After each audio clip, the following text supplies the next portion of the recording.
Friends, good afternoon to everybody. And thank you for being here to listen to this story. I take off from where the earlier panel left, the discussion on where we are all going and what are the skills that are relevant today. It was a very interesting discussion, and I felt very happy to have been a part of it, to have been here to listen to it. Now, how does an organization survive for 230 years? That is the story of the College of Engineering Guindy. It begins as the survey school, the oldest technical institution in the entire country. It started in 1794. We are now in 2023.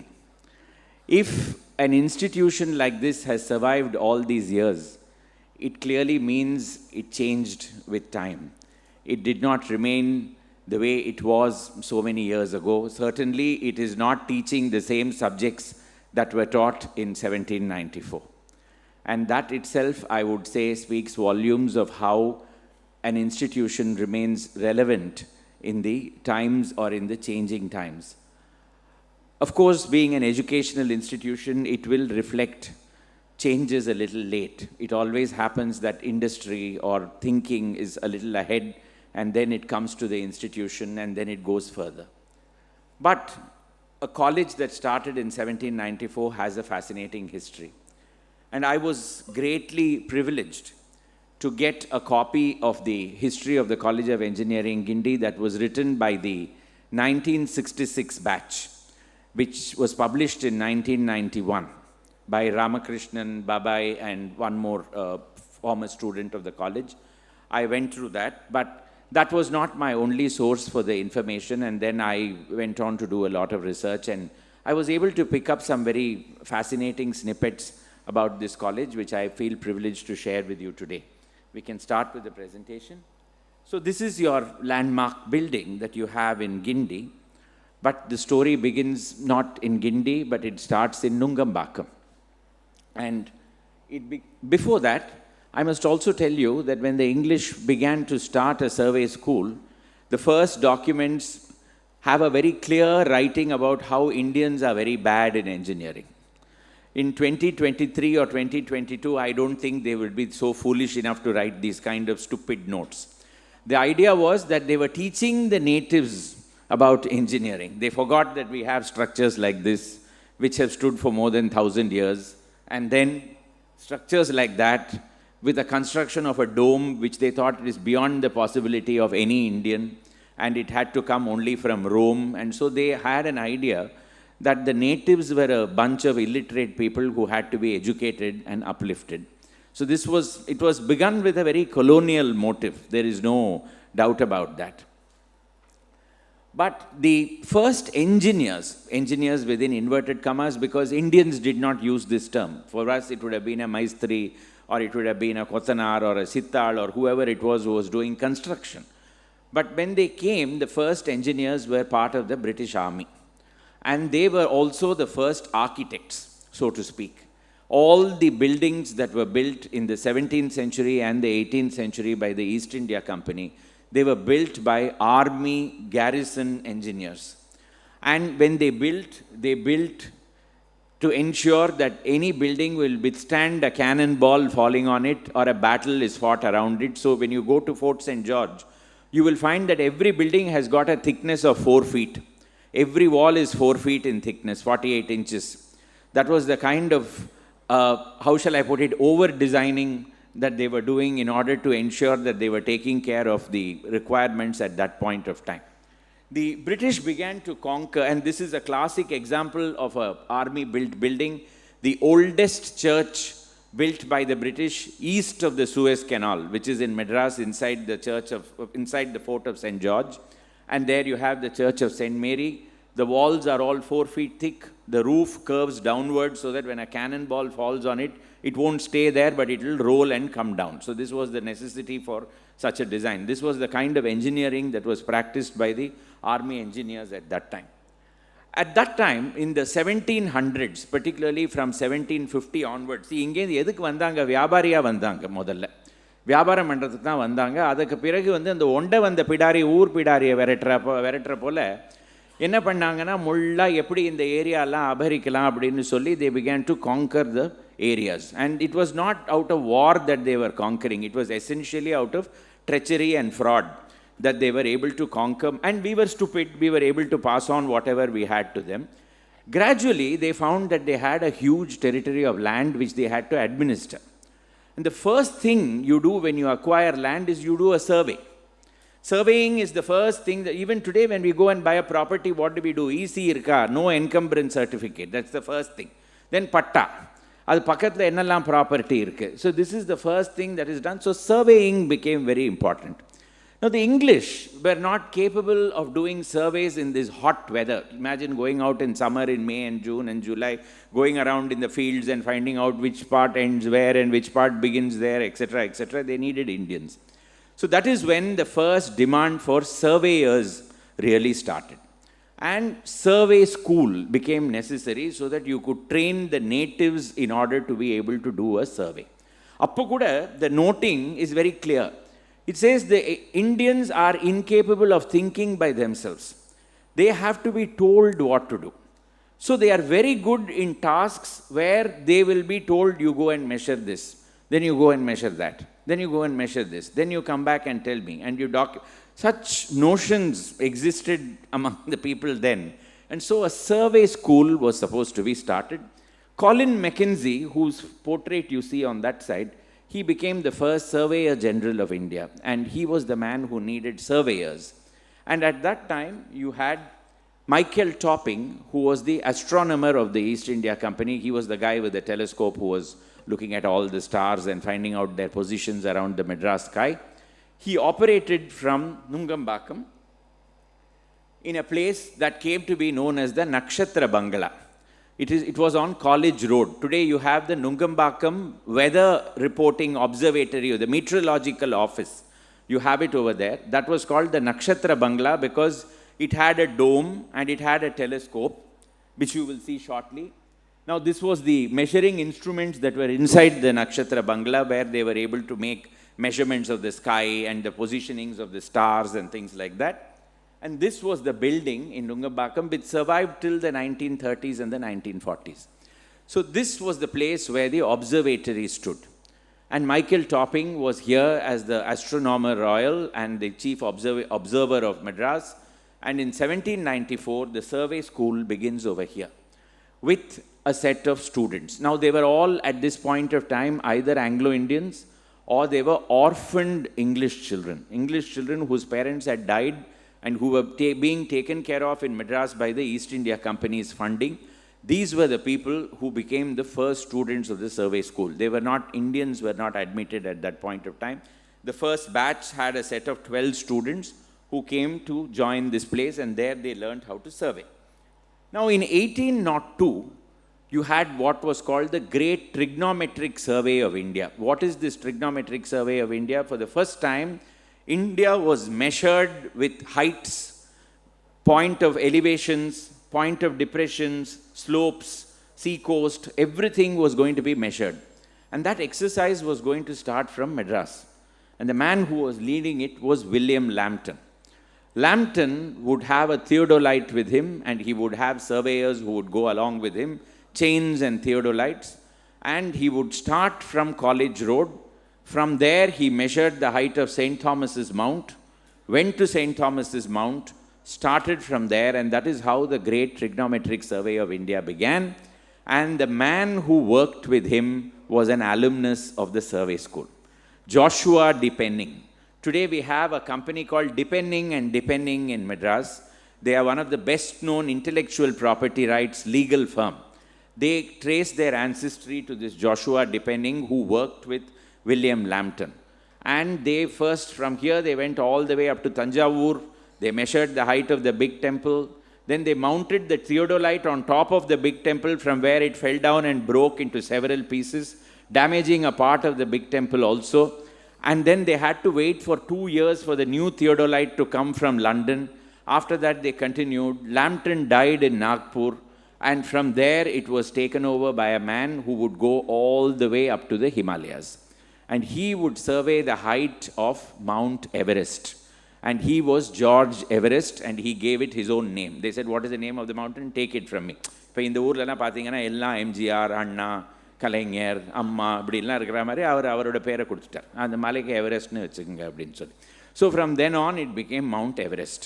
And it remains this way. That survey begins here, and one of the surveyors came from this survey school, which is the College of Engineering Guindy today.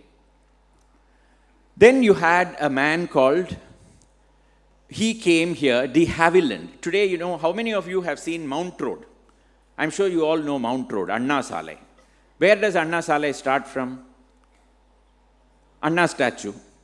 And then it goes all the way up to St. Thomas's Mount, correct?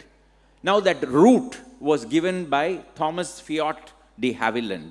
Havilland was the man who was also another engineer who belonged to the British Army, and he left behind some very interesting buildings in this city. The most famous one being St. Andrew's Kirk. St. Andrew's Kirk, which is in Egmore. He built the St. George's Cathedral. He also built the St. Andrew's Kirk.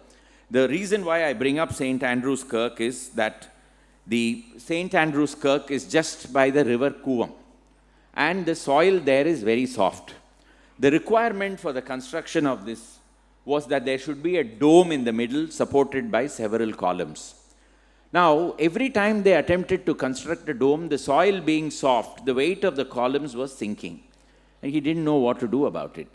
He then decided to consult the students of the survey school, and some of them said that we have men who dig wells in Madras. They make terracotta wells. So what they do, they bring a ring of terracotta, they beat it into the ground, then they remove all the soil in the middle, then they beat the ring further down, remove all the soil in the middle, and they keep doing it till they reach the base, the hard rock. After that, nothing can dislodge this particular structure. And that is how the entire St. Andrew's Kirk was built. It was built on a foundation of terracotta wells. And de Havilland writes in his book that it is entirely because of the artificers of Madras. Now, the artificers, as we know, surveyors and artificers came from the survey school, because by the time, maintenance of water bodies was very, very important. You needed, so you started from a time when survey was required. Suddenly, you now find that maintenance of water bodies is required. So, water body na ipo enna pannuvom modalla and edathila or building a katti ஒரு colony பண்ணி அது ஒரு ஏரியாவாக ஏரியிலேருந்து ஏரியாவாக மாற்றிடுவோம். அந்த காலத்தில் எப்படின்னா அந்த water பாடியை maintain பண்ணிட்டு வந்துட்டு இருந்தாங்க. இது நல்லா இருக்கணும், அப்படி இருந்தால் தானே தண்ணி வரும் அப்படிங்கிறதுனால. So the first requirement was you needed somebody to maintain water bodies. So you had the government started a department called the tank department, which today we know as the PWD, the Public Works Department. It starts in the early 1800s as the tank department.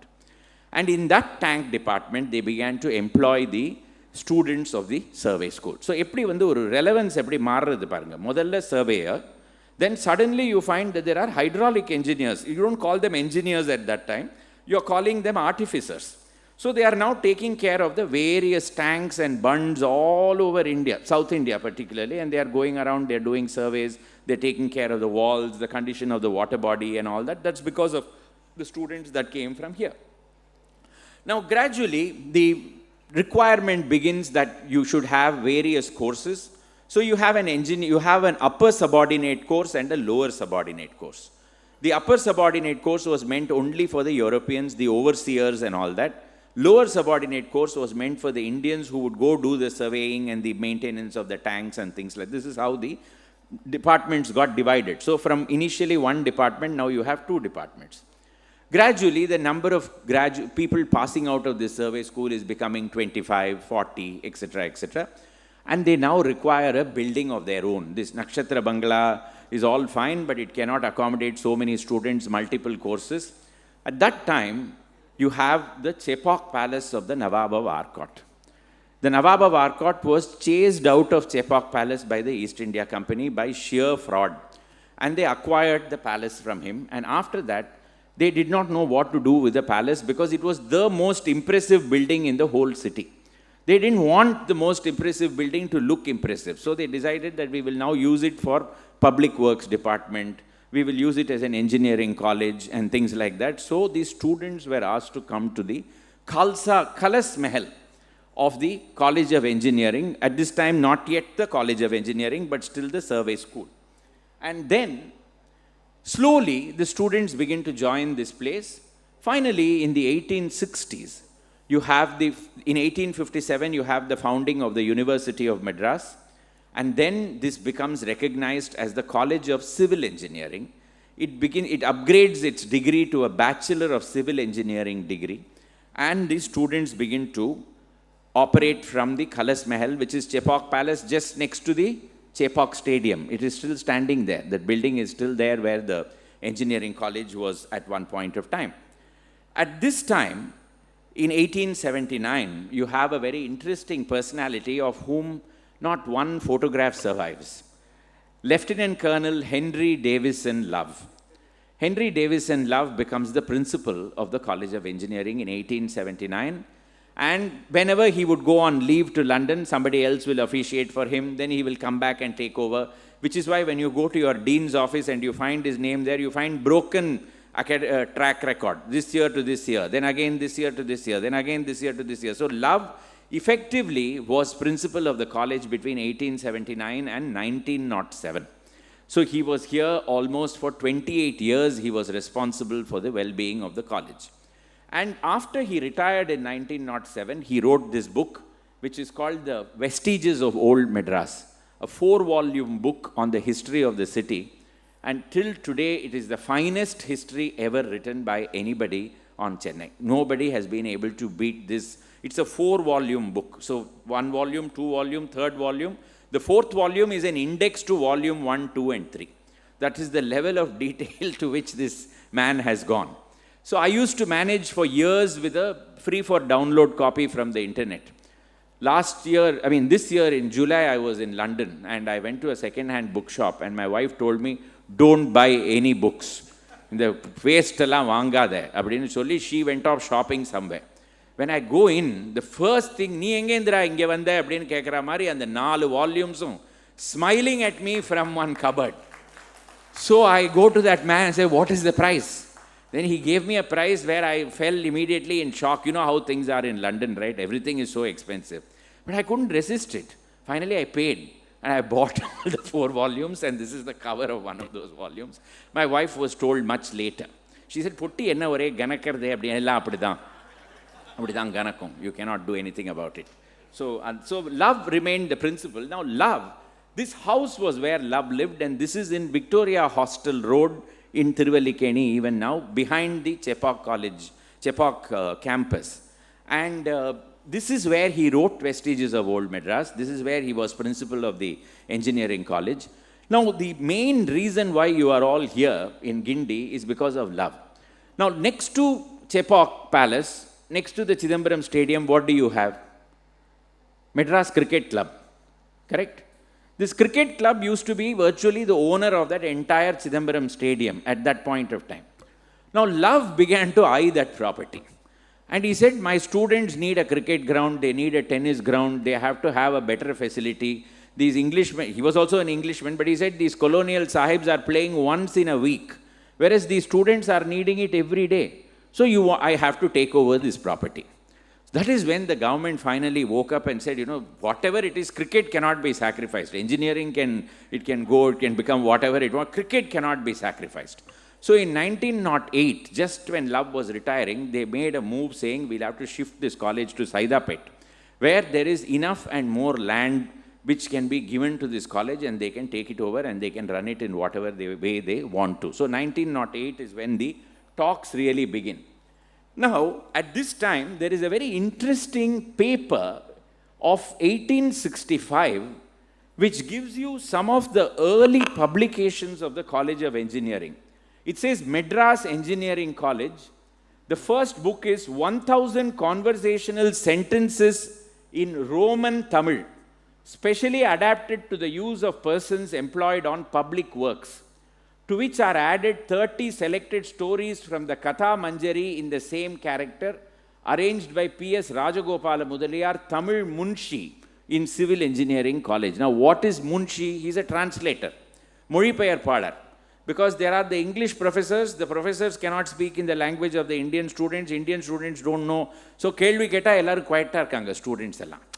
What is the question? I want students to answer. I want students to ask a question. Everybody is quiet. So, you need a munshi to do the translation at this point of time. So, there is actually a handbook. And later, when the Englishmen from this college go and work in the PWD, they will use that book and say, what do I say next? Eppadi irkinga? So, enga poringa? That kind of thing. So, this was the kind of book that was being used. A short grammar of the Telugu language, because at that time, remember that Andhra also was part of this. So, everything was working over there. You had earthwork, how to set out slopes for excavations and embankments. Calculation of the equalization of cuttings and embankments with hints on execution of this work, etc., etc. Anglo-Tamil primer, students of the civil engineering, then hydraulics. So you can imagine language was the first requirement, then engineering comes way down below, you've got hydraulics down below, then notes on canals and rivers. So these were all a set of books that they were published in the 1860s by this college. So they were becoming more relevant. So now you find technical books have started coming. Now, early in the 1890s, you have this write-up in an American magazine about the College of Engineering, Madras.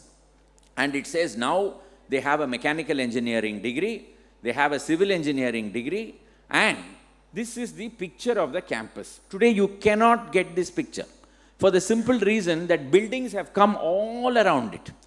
This view is impossible to find of the civil engineering college as it existed in Kalas Mahal in Triplicane in Chepauk. So this was the way the students were, the teachers were, and the college was. Gradually, you find Indians are gaining admission into this in the subordinate and then the senior subordinate, finally in the engineering course. So by early 1900, you find Indians are also getting admitted into the, you can see over here, 1906. February 13, 1906, Maharaja Rajasri, K.V. Shankara Iyer, a past engineer student of the Madras Engineering College, is appointed apprentice engineer, posted to the Public Workshops, Madras. So this is how gradually Indians were entering the engineering service and they were gaining admission into Public Works Department. So this was the first big employer, Public Works Department. The next big employer was the railway workshops. 1857, the 1856, the first Madras Railway had come, Perambur Railway workshops had begun, then Golden Rock workshops in Trichy, then slowly companies like Binny, companies like Parry, these were all the employers where people were getting employment from here, and they were slowly getting placed in these organizations. In 1911, you had a professor of engineering called Sir Alfred Chatterton in the College of Engineering, and he was asked by the government of Madras to start a department of industries. This was the first time that any government in India had started a department of industries. And they handpicked this gentleman from the College of Engineering. He was professor of engineering here. They made him head of the Department of Industries. They were hoping that he will promote British businesses. This Chatterton, very different kind of a fellow. He was very influenced by the Swadeshi movement. So he said, what is wrong with Indians starting industry? For a country to be good, you have to have Indians who should also start businesses of their own. They should become entrepreneurs. All this Munshi, clerk, Babu and all is fine, but they have to learn how to think. They have to start businesses of their own. Now the British businesses here were so upset with him that they lobbied with the government and closed the Department of Industry. So Chatterton came back to the College of Engineering. But Indians by that time were also members of the Central Legislative Council in Calcutta. So they began to lobby there saying that the Madras Department of Industries has closed. So the government finally ordered that the Department of Industries has to open. Chatterton once again made the head of the Department of Industries. Chatterton now had been thinking for some time, right? So 2 years he had, so he came back and he said, the Indians will never start a business by themselves. The government must start the business. Let us run it for 2 years, then sell it to the highest Indian bidder, whoever comes. So make pencils. The first thing to start is pencils. Madras Pencil Factory in Tandayarpete. Bring wood from East Africa, bring graphite from Andhra, make the lead, make the pencil. 2 years they ran the Madras pencil factory very successfully. Then they auctioned it. We, Perumal Chetty and Sons, bought the pencil factory. All of us, I am sure, not you children over there, you are all computer, cell phone, iPad generation, but us children in the first few rows, we all grew up on Perumal Chetty and Sons pencils. Then Chatterton said, Madras is a center for leather making. He initiated the chrome method of leather tanning and curing. That time there was a man called G.A. Chambers in Madras. He took that technology and started an area called Chrome Pet, where we have the Chrome Leather Company because of Chatterton. Then Chatterton said, aluminium is a good thing to make vessels out of. Why should Indians have only brass vessels, bronze vessels, silver vessels, gold vessels? Use aluminium, very cheap. Again, nobody coming forward. He started Indian Aluminium Company, Indal. And then it was shareholding, public shareholding was invited. All this was because of a professor of engineering in this college. Let's not forget that this man had, so many great things was done by just one individual called Sir Alfred Chatterton. Now, I come to a very personal story. My grandfather, V. Ramaiah, was a graduate from the College of Engineering also.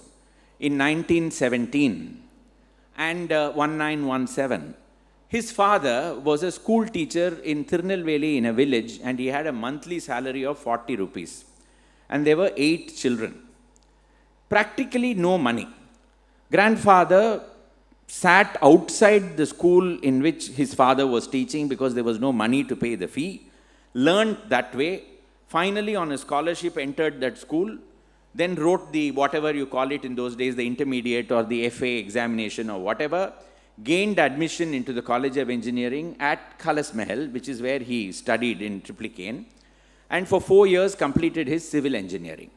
When he completed his civil engineering degree, he stood first. And this is his gold medal.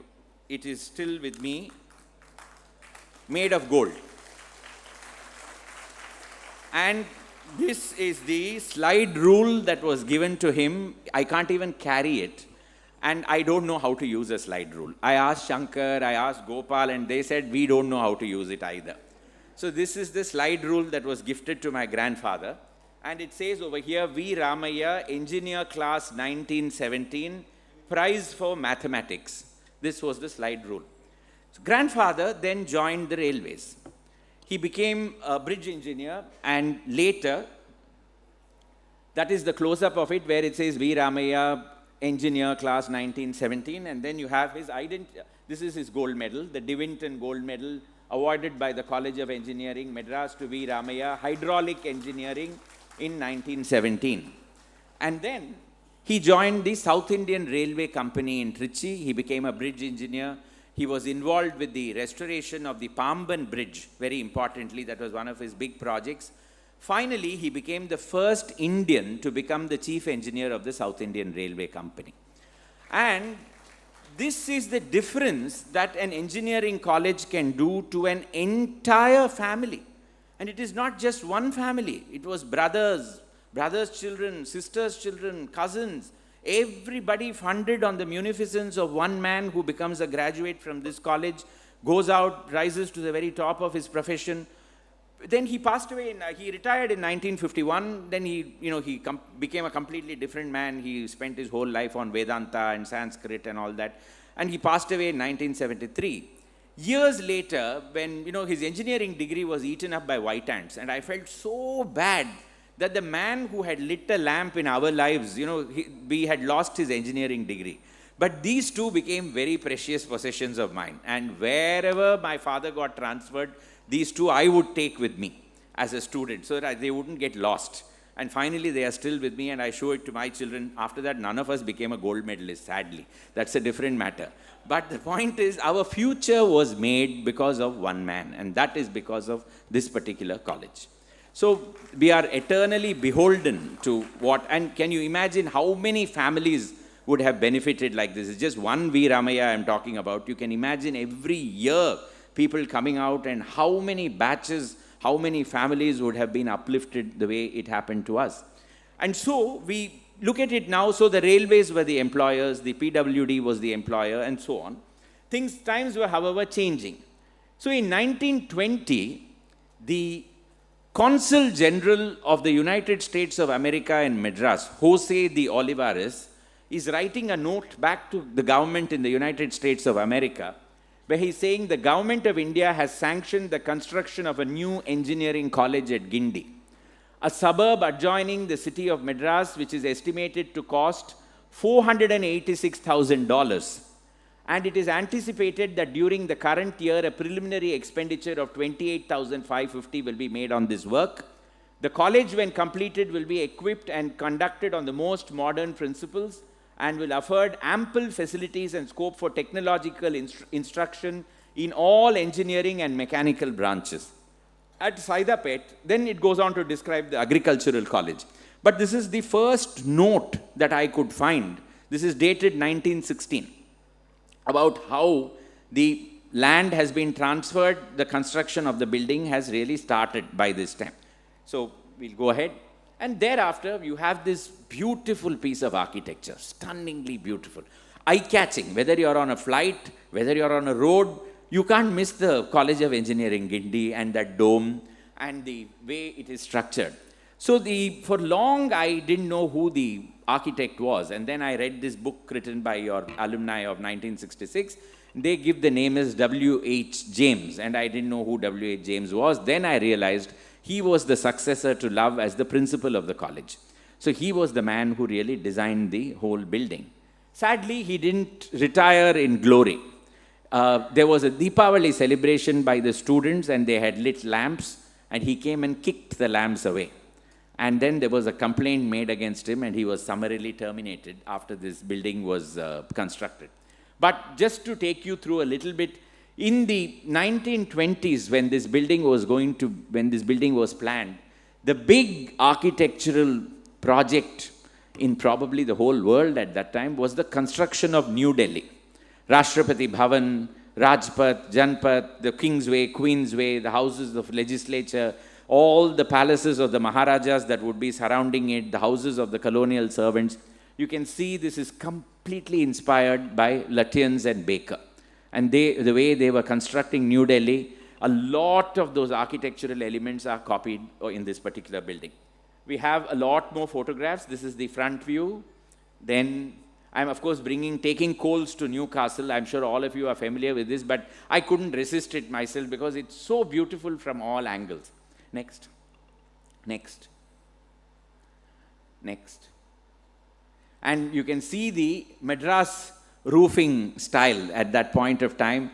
Even today, you don't need artificial ventilation despite all the heat that gets built up with buildings of this kind. It's a real wonder. And of course, the transportation engineering building, which is just next door. The reason why I bring this up is, sometime in the 1920s, you have the automobile revolution coming to Madras. You have the first companies that begin to retail and sell cars and buses. Simpson and Company, Addison and Company, Spencer's, Gordon Woodruff, George Oaks, then Rane, UCAL, Union Company Accessories Limited, run by Indians. And these are all companies that are India Garage, that are beginning to sell vehicles. So you need engineers who will take care of vehicle maintenance, who will head technical workshops. So you find the transportation engineering has suddenly made an appearance in the college by that time. Later, in the 1950s, when the Indian government begins a highways project of connecting all the state capitals with roads, you find a highways engineering department also coming up over here, which of course closes shortly thereafter. Again, the view from the dean's office, straight as an arrow, going all the way to the gate.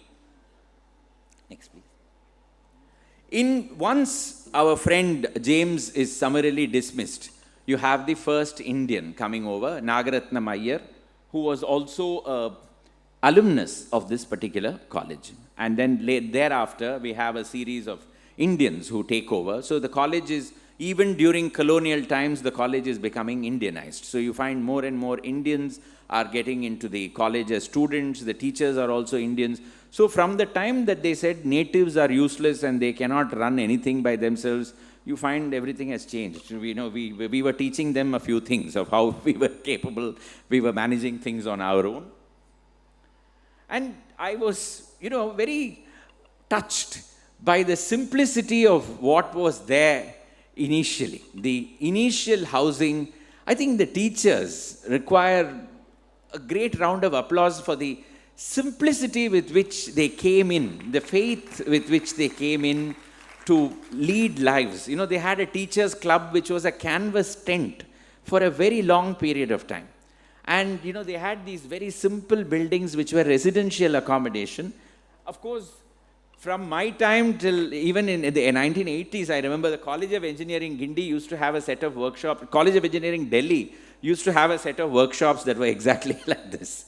And we were subjected to the most tortuous practices over there of things that we were not used to, but we managed quite well.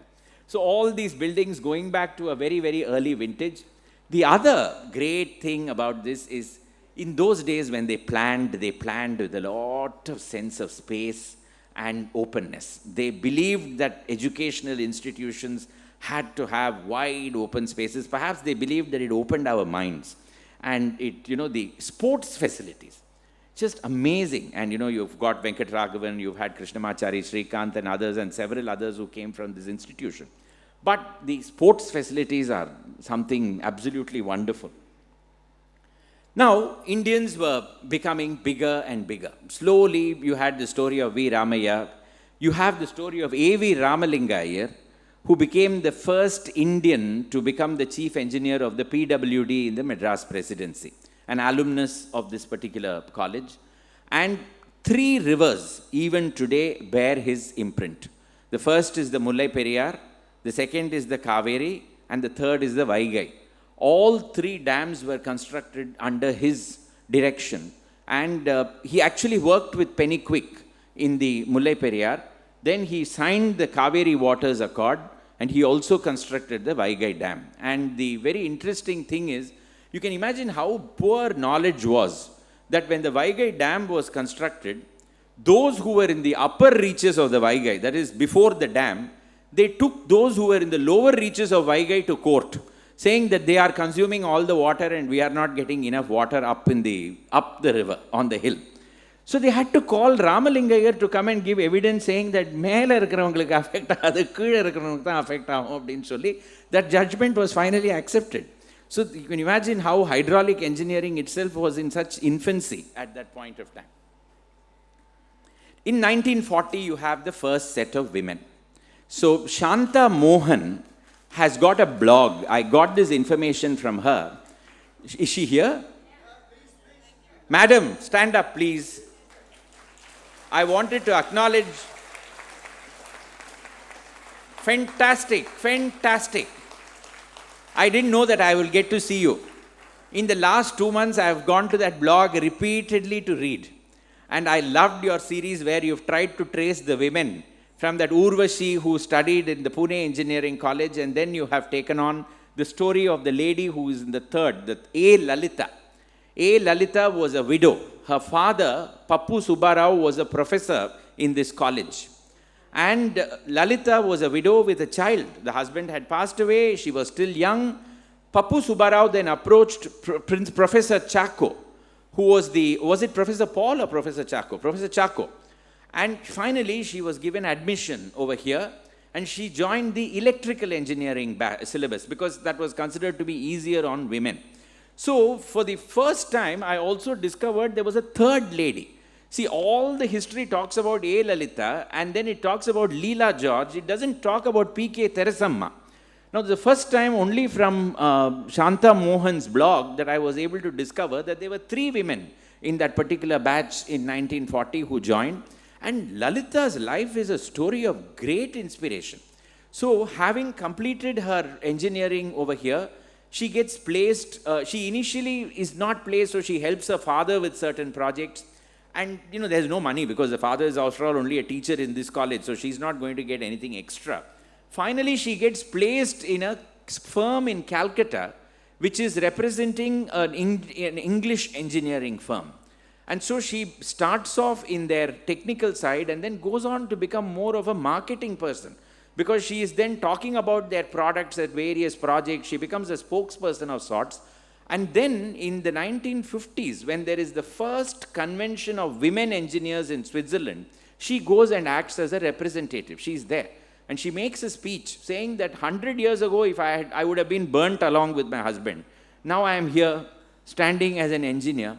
And she then travels to England, where she goes to the parent company, works in Calcutta, finally retires, and then dies very soon after retirement, sadly, because of an aneurysm.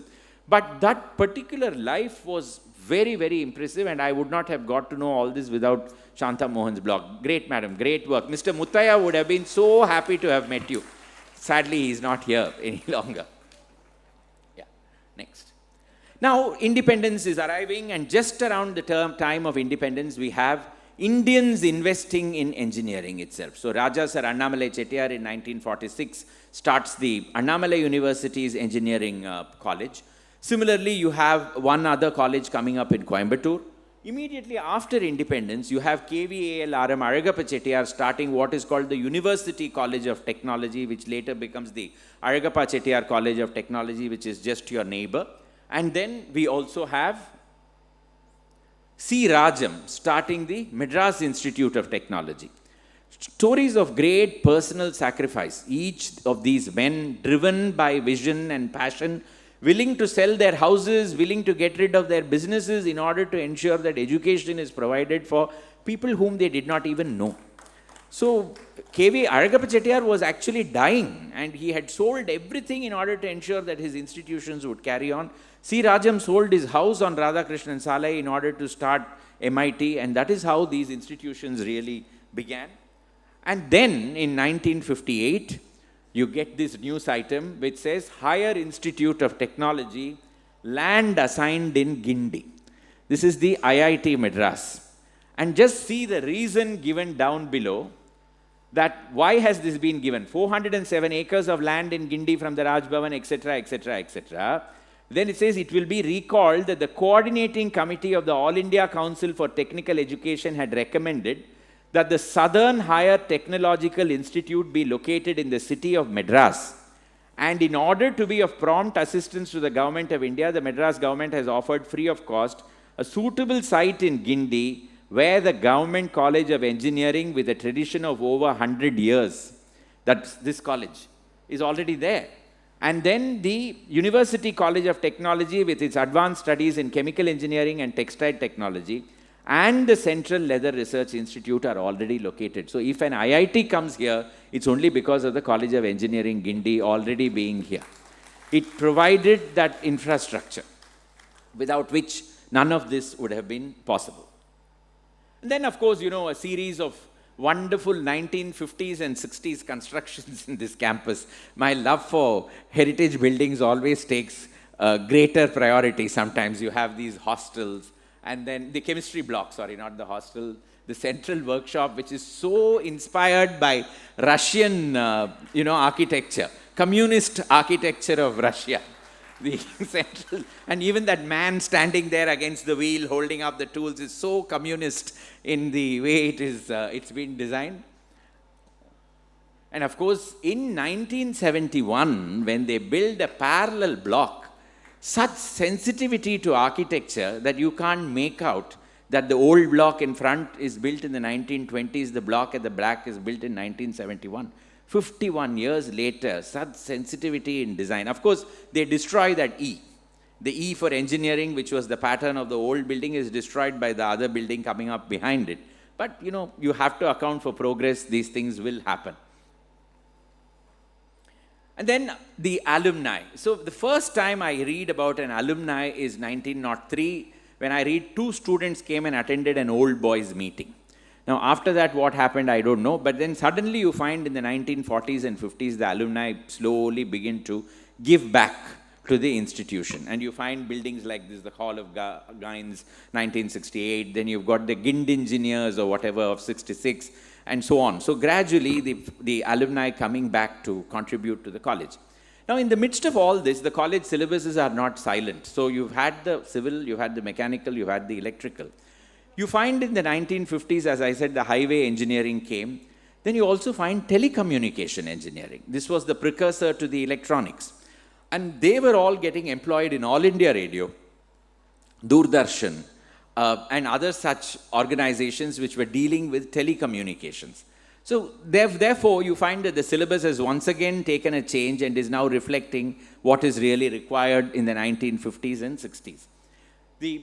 And look at this one. This, again, classic Le Corbusier inspired, it's like something out of Chandigarh, where you find buildings exactly of this kind, the Vivekananda Auditorium. So once again, I look back at the arts contribution of the college, and I find that the first plays were staged in the 1940s.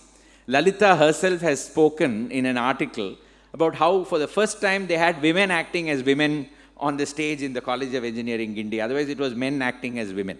And from then on, I believe this arts wing was located in the hall of Geodesy, which is in the main building. Then it becomes part of where the State Bank counter is today. And finally, it moves into this wonderful auditorium where I myself have come for so many events in the past. So it's a beautiful example of how very non-invasive but modern architectural styles also being part of a very historic campus. And then, of course, the sports center, which is a totally modern structure. In the midst of all this, we must not forget Professor K.S. Hegde. Absolutely, your principal. And Professor Hegde, who was not just College of Engineering Guindy, he would leave his impress on Mysore, he would then come back, leave his impress on the MIT, a great educationist. And I had the privilege of meeting this old man in the 1990s, just shortly before he passed away, a couple of years. He and I were members of the same Rotary Club, and he would make an occasional appearance, and I got to know about his greatness, but he would not talk much about it, you know. He was a man of very few words. He would let others talk about him, but he wouldn't say anything. Na indha mari panninella sollamatta. But I think lots of students carried forward his legacy. He was here for 5 years, but that was enough for an entire generation to be inspired. And after that, you've had any number of other great principals and deans and all that, of whom I don't really need to mention. Just coming towards the end of the presentation. So, you know, then you had electronics and communication, and then you've had automobile. Then you find that this was, incidentally, this was the first college in India to start the telecommunication engineering section. And then when they begin the printing technology in 1983, they claim that they were really the first once again, of which I don't know whether that's an entirely accurate statement, but they say that they were the first. I'm sure none of this would have happened without the influence of the alumni coming back and giving feedback about what changes was coming across in this whole world and what else was happening. Next slide, please. In the midst of all that, we have somebody like Dana Berg, a philanthropist from abroad, coming here and ensuring that a building on ocean technology and the environment-friendly sciences would get a completely modern structure being built in the midst of this wonderful campus. So the college, in my opinion, is just not struck in time. It has changed over the years. Of course, in 1978, it becomes part of what is called Anna University. And ever since then, in my opinion, people talk about Anna University, but they don't realize that the College of Engineering Guindy is a center of excellence within Anna University. It's not as though this is Anna University by itself. This is a college of excellence, a center of excellence, which is within the university. So there is a big difference in when you look at it that way. So the institution itself, in my opinion, I come to the last slide, where, remember, in the 1980s, you had what was called the noon meal scheme, which M.G. Ramachandran brought about. And in my opinion, that was the greatest game changer possible, though at that point of time, everybody mocked him for what he was suggesting. But this was a man who had known poverty. And so he brought in what was called the noon meal scheme, and that brought an entire generation of students into education. So Tamil Nadu really transformed itself into a center where people were educated. You had a large literary base. The other, of course, became the privatization of the engineering colleges, and that ensured that there were many colleges available for admission. So, one college or two colleges or five will never be able to do what 100 or 400. The quality of education may vary, but there is a fundamental basis from which those who are capable and those who are willing to apply themselves can rise to greater heights, provided that education is given to them. That starts from the College of Engineering Guindy, in my opinion. And in 1992, when India liberalized and the foreign companies were wanting to invest here, who were the first people to come? Ford came, and then Hyundai came thereafter. They came because there was a trade body, there is still a trade body here called the Madras Chamber of Commerce and Industry. It's the second oldest chamber in the whole country, started in 1836.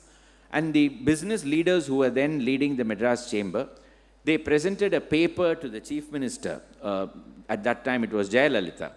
They said that the state is not doing enough to invite foreign investment, and the investments may go somewhere else. Much later, in 2008, I had the privilege of going through that document.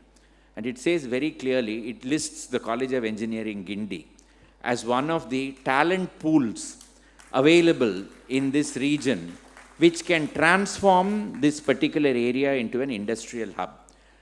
It was a wake-up call. The government then went out and welcomed Hyundai and Ford later, Ford and Hyundai in that order. The engineering pool from all over the state, including the College of Engineering, really is what gave them that strength to come here. And today, Chennai makes 3 cars every minute and 1 heavy vehicle every 90 seconds. It also supplies 33 1/3% of the automobile components made in the entire country. I don't think this would have been possible had it not been for a technical base that existed. And the base for that base is this College of Engineering Guindy. Thank you very much for your time.